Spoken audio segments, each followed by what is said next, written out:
ফরজ, গোসলের ফরজ, ওযু ভঙ্গের কারণ, এই যে মাসলা মাসাইল গুলো জানা, এটা জানা প্রত্যেকটা মুমিন নরনারীর উপরে ফরজ। হারাম হালালের মাসালা গুলো জানা ফরজ, কিন্তু খোঁজ নিলে দেখা যাবে হাজারে 2-4 জন আবেদ ছাড়া অধিকাংশ মানুষ এই মাসালা গুলো জানে না। এজন্য এগুলো আমাদের শিখতে হবে। শেখা কঠিন না তো, এখন তো সহজ।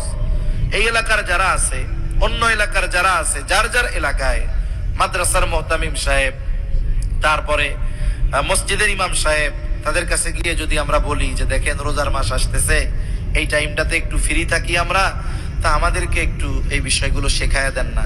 অথবা আমাদেরকে অল্প অল্প করে প্রতিদিন এশার নামাজের পরে 10 মিনিট করে একেবারে ঈমান আকীদা থেকে যতটুকু প্রয়োজন শেখা জরুরি একটু শিখায় দেন। আমার মনে হয় না বাংলাদেশের কোন আলেম, কোন মুহতামিম, কোন মসজিদের ইমাম খতিব বলবে যে না এগুলা পারবো না, ইমাম সাহেব বলবে যে বেতন বাড়ান নাইলে শিখাইতে পারবো না, এরকম কেউ বলবে না। কিন্তু আমরা শিখতে চাই না।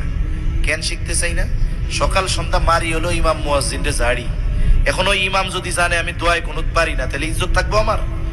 নামাজ হোক তার না হোক, ইমামের সামনে লজ্জা পাওয়া যাবে না। আমাদের টেন্ডেন্সি হয়ে গেছে এরকম, যার কারণে কি হচ্ছে, অনেক আবেদ উনি ইবাদত করতেছেন কিন্তু ওনার ইবাদত আল্লাহ পর্যন্ত পৌঁছাচ্ছে না।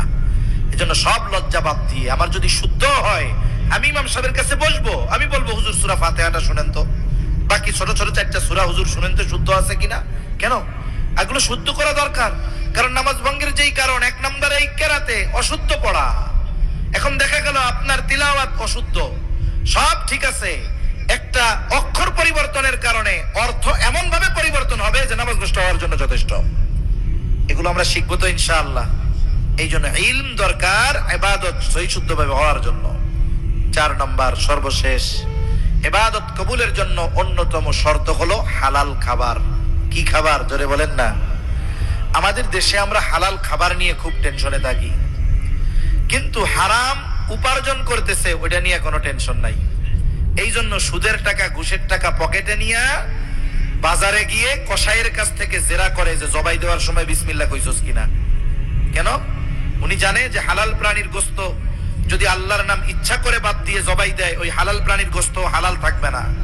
কিন্তু উনি পকেটে হারাম টাকা, এটা দিয়ে হালাল গোশত কেনার জন্য যাচ্ছেন, কিন্তু উপার্জনের ব্যাপারে ওনার কোনো টেনশন নাই। এজন্য নবীজি সাল্লাল্লাহু আলাইহি ওয়াসাল্লাম হালাল উপার্জনের গুরুত্ব দিয়েছেন। নবীজি বলেন কাসবুল হালালি ফরিদাতুম বাদাল ফরিদা। নবীজি সাল্লাল্লাহু আলাইহি ওয়াসাল্লাম বলেন ফরজ ইবাদতের পরে অন্যতম ফরজ ইবাদত হলো হালাল উপার্জন করা।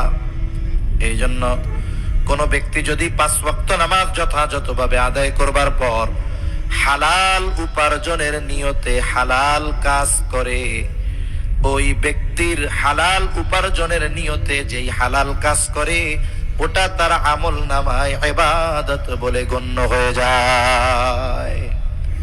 যারা হালাল কাজ করে তাদের কাজ যত ছোট মনে করি না কেন আমরা, ওই ছোট পেশার মানুষগুলোকে তাদের ওই কর্মের কারণে তিরস্কার করা যাবে না।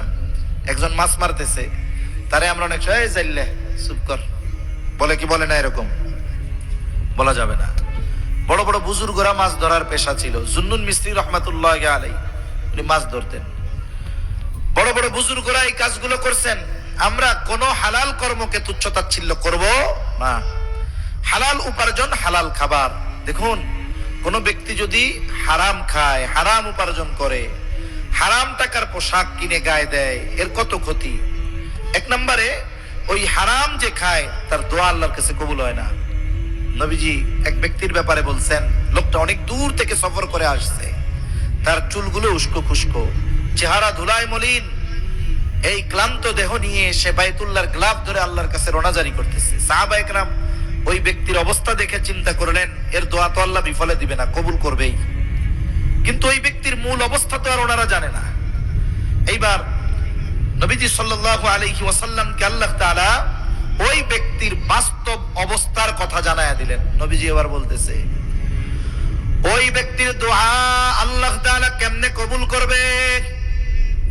যেই ব্যক্তির গায়ের পোশাকটা হারাম টাকার আর যার দেহটা হারাম খাবার দিয়ে গঠিত, ওই ব্যক্তির দোয়া আল্লাহ কেমনে কবুল করবে? তার মানে যে হারাম উপার্জন করে, হারাম খায়, হারাম পোশাক গায়, ওই ব্যক্তির দোয়া আল্লাহ তাআলা কবুল করেন না।